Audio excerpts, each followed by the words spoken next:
咦，係啦，喺呢度啦。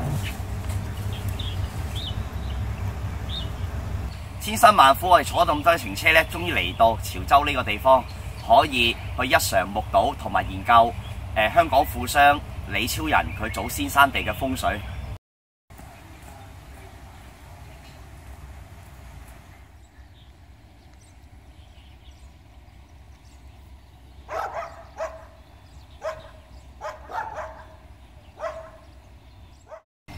嗱，嚟到李氏祖墳呢個地方呢，我哋可以睇到農家嚟講係由庚酉西邊落農，因為呢個大局係左水倒右喺正東邊燒水嘅。咁如果我哋要定局嚟講，定稱之為呢個係金局。農家由庚酉西邊農過客落到嚟呢度龍虎開咗一個肩，中間月結嚟講係一個太陽金星。咁而家李氏祖墳月結嘅位置係喺呢個太陽金星，而家我哋見到前面而左下角少少嗰個位置，嗰個就係而家李氏祖墳所結月嘅地方。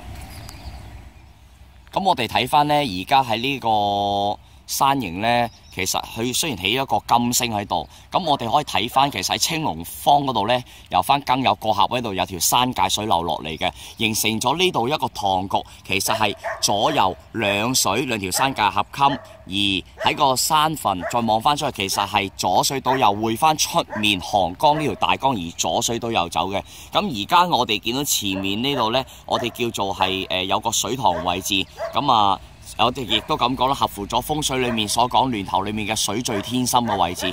我哋從衛星相片裏面可以睇到呢，李氏祖墳嘅位置前面係有一浸水由左水倒右，經由韓江咁樣去流落去嘅。而喺李氏祖墳最右手邊嗰浸白虎沙係比較長嘅，而呢一個比較長嘅白虎沙係能夠成為李氏祖墳裏面嘅一個下關沙去收水嘅。風水經文裏面曾經講過，下沙收盡源流水，兒孫買盡世間田。所以從風水學個角度去分析呢，呢一個下關沙係能夠成為李氏後人發富發貴最有力嘅其中一個佐證。咁一陣間我哋入到去月場裏面，我哋就可以睇翻由月場睇得出嚟嘅環境係點樣噶啦。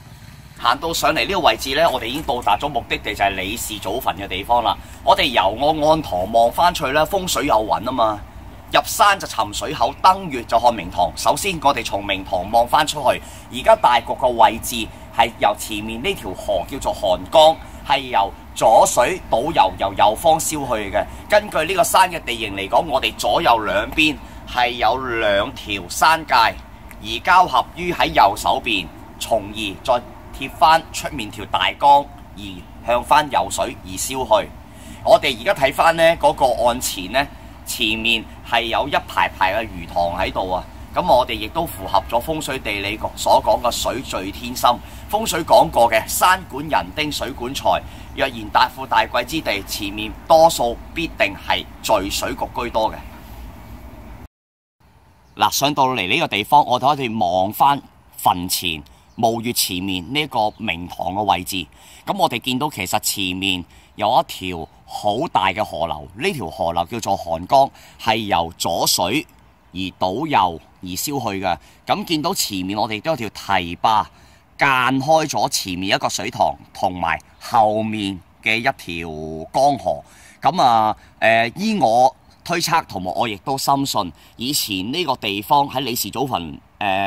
遷葬時期，我深信前面呢條堤壩，即係所謂見到而家有車行緊呢個地方呢，應該以前就未呢條堤壩嘅。因為呢，如果呢個堤壩未有形成時期呢，咁我哋以前嘅水流呢係由左水上塘而倒右走，而家間咗條堤壩就變咗係左水而過塘啦。咁風水亦都有雲嘅，咁啊根據天元五歌其中一句都有講啦，大江大河就收氣口，眷水亂流就不關風。其實就係呢地方啦，講緊嚟到月場呢度呢，我哋可以睇到李氏祖墳嗰個來龍位置係由西邊庚酉旺龍而落脈，一路過峽去到而家坤身，我哋叫做臨官龍起頂。咁啊，前面嗰個水局呢係經由癸丑、庚寅、甲卯而燒去嘅。風水講龍分兩片，陰陽取，水對三叉四應中。我哋知道呢度水口嚟講，從甲方個胎位金局嘅胎位位置燒水，咁我哋知道來龍龍家定係由庚酉旺龍落脈。咁我哋立向就係立翻坐坤向庚兼身人根據三合水法呢個向嚟講，就係叫做絕向胎流。絕向胎流喺風水個格局嚟講呢，其實就胎流係九星水法裡面個祿存位置，咁亦都符合咗風水經文裡面所講一句説話：祿存流盡配金魚。咁其實呢一個局呢，係三合水法裡面其中一個我哋叫做變局，係能夠令到呢個地方係能夠絕處逢生。因為前面嚟講見魚塘、見大江大河、見真水，所以呢笪地方係你應該發富發貴嘅地方。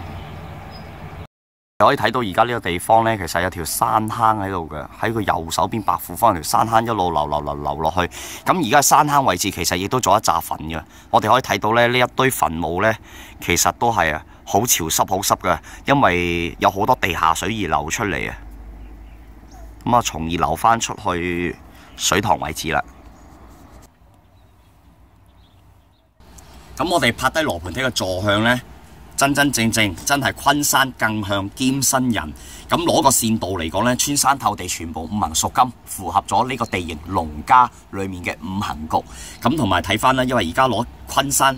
更向兼新人，我哋叫做係三七線。咁喺呢位做李氏祖墳風水裡面嘅地師呢，喺用運天卦同埋運天翼裡面呢，嗰個功夫幾上乘嘅。咁啊，因為而家攞呢個分金呢，令到四方八面個豐巒係能夠收到子父財官、六馬貴人同埋四吉風度嘅。我哋見到前面案前呢，喺呢個東北啊、北邊同埋正東邊呢，呢三塘水我哋係合乎咗三奇水嘅。咁睇翻，因為而家呢個線路呢，根據1080線法嚟講係攞貪狼生氣線，我哋都屬於叫吉道嘅。